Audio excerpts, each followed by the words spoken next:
Harry Potter and the Order of the Phoenix. We are chugging along in the Harry Potter universe. I'm having so much fun talking about these movies with you guys. This was the first one to be directed by David Yates, who continued to direct every single film after that, as well as the upcoming Fantastic Beasts. It's very clear as this film opens that it's going to be a different vision than we had previously experienced. There's something about the way this film opens that felt almost dreamlike, even though we were watching events that were happening. A lot of the Order of the Phoenix is about dreams and visions and prophecies, but this opening actually captured that feeling somehow. This was also the first time we got to see Dudley and his little gang of bullies, which hadn't been previously mentioned in the other films. After they pick on Harry for a while, what else is new? The Dementors come, and Harry has to defend Dudley against this Dementor who is killing him, which means he used a spell outside of school, and he gets a letter saying that he's expelled from Hogwarts for this. And this is just our first hint at what Umbridge will do. Look, I thought the Dursleys were bad. I thought Draco Malfoy was bad. No one's as bad as Umbridge. This is the worst person ever. In this movie, Dolores Umbridge takes over Hogwarts. She makes all of these absurd rules. She stops teaching the kids about magic. She tries to use the Ministry of Magic to make everything at Hogwarts change, because Harry Potter is the only person trying to tell everyone that Voldemort is back, and no one wants to believe him. All of this pressure that's being mounted on Harry in this movie continues to solidify his status as the everyman character, or in this case, the every boy character. That guy that you just relate to, that person that you're like, oh my god, I know exactly how you feel, man. He's a very sympathetic character that you care about, but he's also not that guy who just sits there like, I hate life. Life sucks. I'm Harry Potter.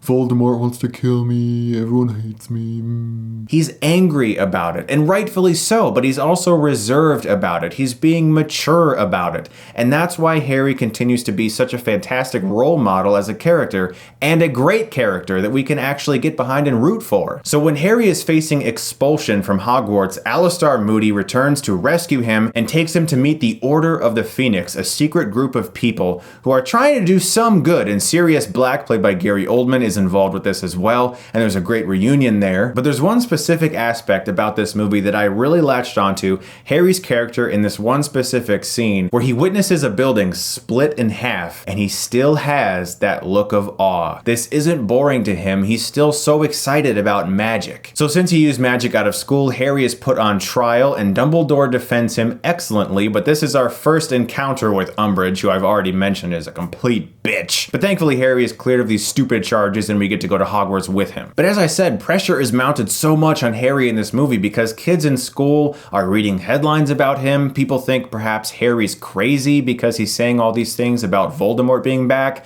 Cedric Diggory's memory is not being honored properly because people are making up lies about how he died. And Harry tries to be the one who stands up and says, no, Voldemort's back. He killed Cedric. We have to honor his memory. You guys are doing a disservice to this kid's memory. And once the kids start to believe Harry, Ron, and Hermione form a secret society of kids in which they find the Room of Requirement and start training each other on how to defend themselves against an oncoming war that Harry is positive is coming. And this is so great because we get to see Harry step into the role of teacher, and it's actually really inspiring. I was genuinely surprised at how inspiring this was when I rewatched this movie tonight, because this movie sets up so much tension between Hogwarts, between the Ministry of Magic, between Umbridge and Harry, and all of these characters, and of course Voldemort right in the middle, who's manipulating everybody. And so you are so behind these characters, and for me, Order of the Phoenix is the first film in which this world truly feels as if it is an operating world with governments and agencies, and you can truly feel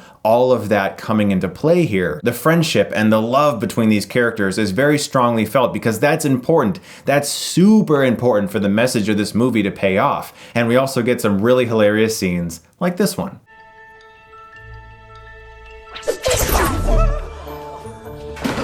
So So I love that the Harry Potter movies get darker and darker and more intense and more dramatic, but I love even more that these characters are still so well maintained and that love and that friendship and that fun is still there. And just like with Goblet of Fire, we explore puberty a little bit more when Harry gets his first kiss in this film, underneath mistletoe, no less. We also finally learned a little bit more about Snape's past, and it was actually kind of haunting. We got inside Snape's memory when he's trying to train Harry, to try to teach him to discipline his mind, and Harry uses that spell right back on Snape and learns that his father used to kind of be Snape's Draco. I understand why Snape is Snape now. So the kids eventually concoct a plot using a giant that they have learned is Hagrid's half-brother to get Umbridge out of this school, and eventually the centaurs actually come and take her away because the Ministry of Magic has been restricting their grounds as well. So the kids can now use everything they've been training for to try to actually go out there and fight against Voldemort and his forces. And they travel to London, and a gigantic epic showdown takes place. And this is our first real look at Magic War. And holy shit,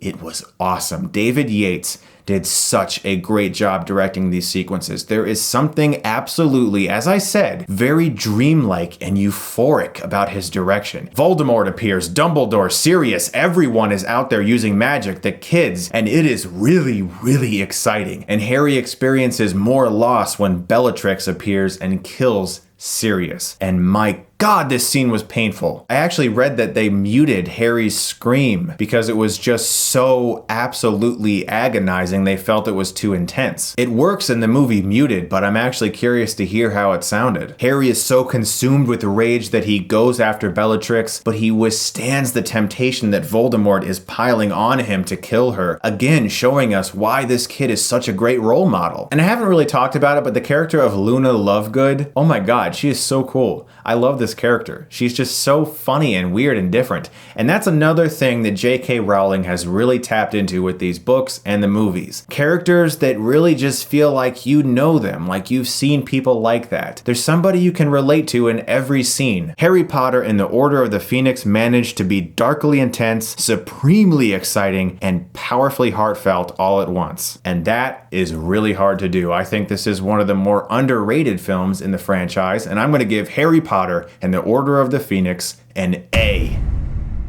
Guys, thank you so much as always for watching my continuing series of Harry Potter reviews. I'm having such a great time doing this. Stay tuned for Harry Potter and the Half-Blood Prince. You guys are the best. Thank you so much once again. And if you like this, you can click right here and get Stuckmanized.